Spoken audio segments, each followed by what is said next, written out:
India today group का कुख्यात पत्रकार राजदीप सरदेसाई दोबारा इंडिया टुडे ग्रुप को ज्वाइन करने वाला है, ऐसी खबरें आ रही हैं। आखिरकार सवाल यह है कि इंडिया टुडे ग्रुप ने राजदीप सरदेसाई को सबसे पहले एक हफ्ते के लिए ऑफ एयर किया, उसके बाद उन्होंने इस्तीफा दिया राजदीप सरदेसाई ने, और अब वो ज्वाइन कर रहा है। तो क्या ये इंडिया टुडे ग्रुप और राजदीप सरदेसाई ने देश की जनता को मूर्ख बनाने के लिए ड्रामा किया था?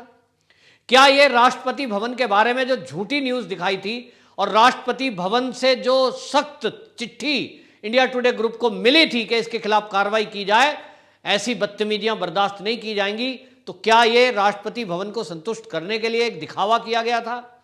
दूसरी तरफ जब राजदीप सरदेसाई के ऊपर दिल्ली पुलिस ने एफआईआर दर्ज कर ली है फेक न्यूज फैलाने के आरोप में, क्योंकि आपको बता दें कि जब किसान आंदोलन की आड़ में 26 जनवरी को दिल्ली में अराजकता फैलाई गई और लाल किले में हिंसा हुई, 500 पुलिसकर्मी घायल हुए, उसी में एक किसान ट्रैक्टर चलाकर अपना डिवाइडर पे चढ़ाते समय वो पलट गया ट्रैक्टर और उसकी दुर्घटना में मृत्यु हो गई। लेकिन राजदीप सरदेसाई ने, दंगे चल रहे थे उसी समय, अपने ट्विटर हैंडल से वीडियो ट्वीट करते हुए लिखा कि एक किसान की पुलिस गोली से मौत। और इसके बाद ये सवाल उठा था कि राजदीप सरदेसाई जो इतना बड़ा पत्रकार है, जिसके 40 लाख फॉलोवर हैं, वो आखिरकार इस झूठ को क्यों फैला रहा है? आखिरकार उसकी मंशा क्या है? तो मंशा समझ में आती है। मंशा है हिंसा फैले, नफरत फैले, किसान आंदोलन और भड़के। और इसको लेकर आपको बताएं, शशि थरूर ने भी ट्वीट किया था इसी वीडियो को, और दोनों पर एफआईआर हुई थी। दिल्ली पुलिस ने एफआईआर की दिल्ली के अंदर। इसके बाद इससे ये सवाल उठ रहे थे, और ये पहली बार नहीं है कि राजदीप सरदेसाई या इंडिया टुडे ग्रुप के किसी पत्रकार ने कोई नफरत फैलाने वाली फेक न्यूज चलाई हो, क्योंकि इसके पहले भी हमने देखा है कि किस तरह से जो भी देश विरोधी गतिविधि में लिप्त रहते हैं, ऐसे कई लोगों का इंटरव्यू, जिसके प्रति देश का आक्रोश है, ऐसे लोगों का इंटरव्यू ये करते रहे हैं। और पत्रकार राहुल कंवल जैसे पत्रकार भी इंडिया टुडे ग्रुप के, वो हमेशा से उनका जो लहजा है बात करने का, वो भाजपा विरोधी और देश विरोधी बातें करने का रहा है। तो लोगों का आक्रोश था, और फर्जी टीआरपी को लेकर महाराष्ट्र के अंदर जिस तरह से वो एक्सपोज हुआ इंडिया टुडे ग्रुप, कि किस तरह से पैसे देकर लोगों को रिश्वत देकर नंबर 1 बने हुए हैं पिछले 15-16 साल से। इसका मतलब यह है कि आज तक चैनल इंडिया टुडे ग्रुप फर्जीवाड़ा करके नंबर 1 बन के लोगों में अपनी न्यूज़ दे रहा है, और न्यूज़ के बदले कोई ना कोई समझौता पीठ पीछे कर लेता है। वो पर्दे के पीछे कुछ ना कुछ राजनीतिक दलों से सांठगांठ कर लेता है, जिसके कारण उन राजनीतिक दलों के एजेंडे पर वो काम करता है। अब सवाल उठ रहा था कि ये जो किसान आंदोलन में फेक न्यूज़ राजदीप सरदेसाई ने फैलाई, इसके पीछे कौन लोग थे? तो एक खुलासा तो दिल्ली पुलिस ने कर ही दिया है कि ये सारा आंदोलन खालिस्तानी मूवमेंट चलाने वाले लोगों ने चलाया। उन्हीं लोगों ने फंडिंग की। यहां तक कि टूल किट तैयार हुई और उसमें जिम्मेदारी तय की गई थी कि कुछ पत्रकार ऐसे होंगे जो फेक न्यूज़ चलाएंगे, यानी हमारे हिसाब से न्यूज़ चलाएंगे, और देश में किसानों को भड़काने वाली न्यूज़ चलाएंगे। मोदी के विरुद्ध और योगी के विरुद्ध वो खबरें प्लांट करेंगे। ऐसा टूल किट से जब खुलासा हुआ, तो इससे पक्का लग रहा है कि राजदीप सरदेसाई जैसे ही पत्रकार उस टूल किट का हिस्सा हैं। इसका मतलब यह है कि खालिस्तानी लोगों के द्वारा जो फंडिंग दी जा रही है देश के विरोध में, देश विरोधी गतिविधियों में, उन्हीं में कहीं ना कहीं राजदीप सरदेसाई जैसे लोग भी लिप्त हैं।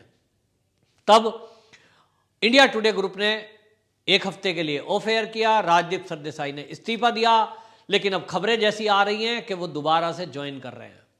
इसका मतलब यह है कि शायद वो दिल्ली पुलिस की आंख में धूल झोंकना चाहते हो कि साहब हमने तो पत्रकार के खिलाफ कार्रवाई कर दी, तो क्या इससे उसका गुनाह खत्म हो जाता है? अगर राजदीप सरदेसाई को इंडिया टुडे ग्रुप नौकरी से भी निकाल देता तो भी उसका गुनाह खत्म नहीं हो जाता, क्योंकि उसने देश विरोधी गतिविधि कर रहे लोगों के पक्ष में और देश विरोधी खबर उसने अपने ट्विटर हैंडल से चलाई। कोई भी पत्रकार यदि कोई ट्वीट करता है तो वो उसको खबर माना जाता है, पूरा देश और दुनिया उसको खबर मानकर पढ़ता है। तो यदि कोई फर्जी ट्वीट करा जा रहा है और वो भी दिल्ली पुलिस के विरुद्ध, और उस समय में जबकि पूरा माहौल गर्म था। तो राजदीप सरदेसाई की मंशा पर सवाल उठता है और सवाल का जवाब बिल्कुल क्लियर है कि यह किसान आंदोलन को भड़काना चाहता था। तो राजद्रोही धाराओं में राजदीप सरदेसाई के खिलाफ कार्रवाई होनी चाहिए, ऐसी मांग पूरे देश से उठी थी और ये समय और हालात को देखते हुए लगता भी है। तो ऐसे में आज तक चैनल इंडिया टुडे ग्रुप इस व्यक्ति को दोबारा से नौकरी पर रख रहा है। इससे तो ये क्लियर हो गया कि पूरा का पूरा इंडिया टुडे ग्रुप इस राजदीप सरदेसाई के पीछे खड़ा है, पीछे नहीं तो साथ खड़ा है।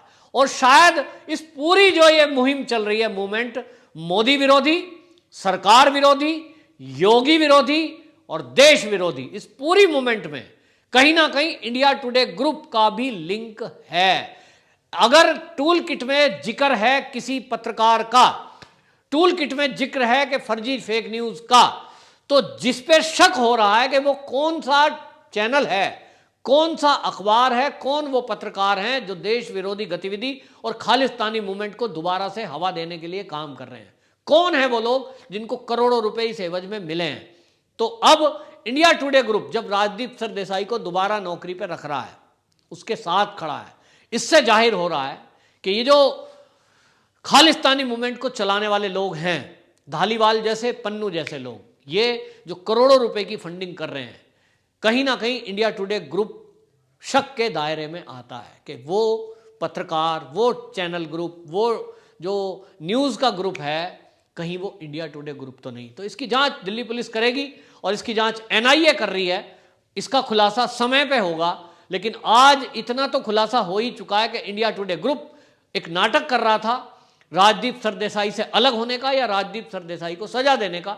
एक हफ्ते ऑफ एयर करने के बाद और इतने दिन तक अगर वो चैनल में नहीं आया है तो वो अपनी मर्जी से ड्रामा के तहत नहीं आया है, फिर से उसको लाया जा रहा है। इसका मतलब तो साफ है कि इंडिया टुडे ग्रुप को कहीं से जो उनके आका बैठे हैं और जो खबरें प्लांट कराते हैं, उन्हीं लोगों से शायद राजदीप सरदेसाई ने कहा होगा साहब मेरी नौकरी लगवाओ, तो उन्होंने कहा होगा भाई रखो, और इसलिए वो दोबारा आ रहा है। इसका मतलब दोबारा से फिर झूठ फैलाया जाएगा और ये झूठ दूसरी तीसरी बार पकड़ा गया है। सॉरी बोलकर ये लोग इधर उधर निकल लेते हैं। सख्त कार्रवाई करने की जरूरत है ऐसे पत्रकारों पर जो देश के नाजुक मोड़ पर, नाजुक स्थिति में लोगों को धर्म और जाति के नाम पर लड़ाकर इस देश में हिंसा फैलाना चाहते हैं या हिंसा के लिए उकसाने का काम करते हैं।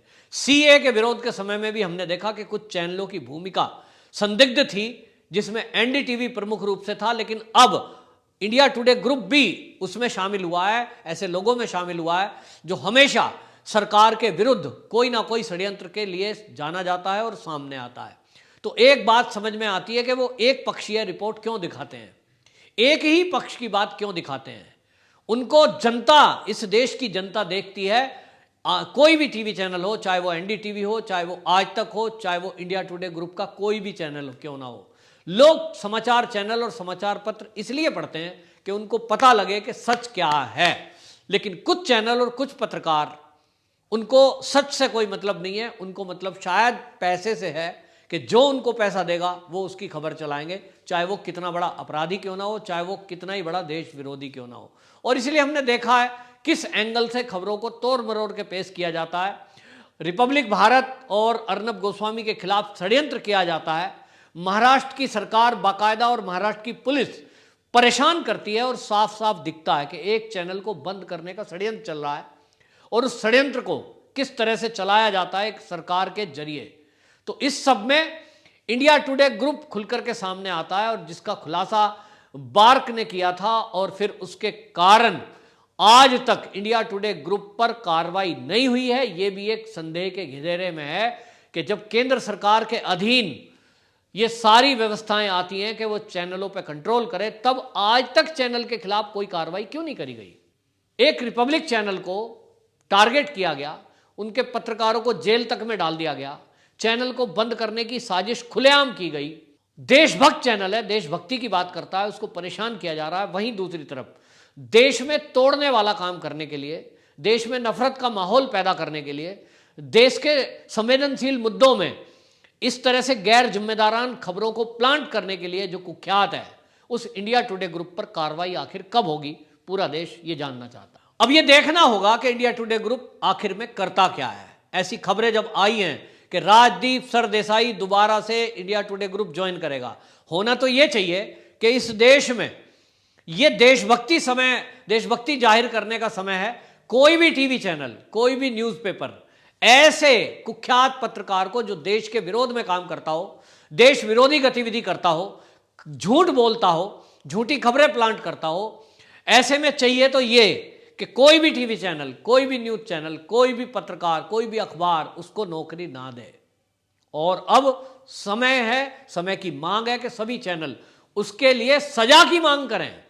लेकिन एक अनोखा सा गठबंधन है सभी अखबारों में, सभी टीवी चैनल में, और यह गठबंधन यह है कि कोई पत्रकार दूसरे पत्रकार के विरोध में नहीं बोलता है। यह बात अलग है कि रिपब्लिक चैनल के विरुद्ध, अर्नब गोस्वामी के विरुद्ध सारे चैनल एक हो गए लगभग, लेकिन इस राजदीप सरदेसाई के विरुद्ध कोई नहीं बोलता है। तो क्या देश के विरुद्ध काम करने वाले पत्रकारों की जो जमात है उनको सजा देने की बात कोई नहीं करेगा? देशभक्त पत्रकारों के साथ कोई नहीं खड़ा होगा? हमने देखा है कि देश विरोधी गतिविधि करने वाले पत्रकारों के साथ तो खड़े होने के लिए पूरा दल है, पूरे पत्रकार खड़े हो जाते हैं, पूरी वकीलों की एक फौज खड़ी हो जाएगी, वामपंथियों का पूरा एक दल खड़ा हो जाएगा, इंटेलेक्चुअल कहने वाले लोग सब तख्तियां लेके खड़े हो जाएंगे। लेकिन जो देशभक्त लोग हैं उनके साथ कोई खड़ा होता नहीं है।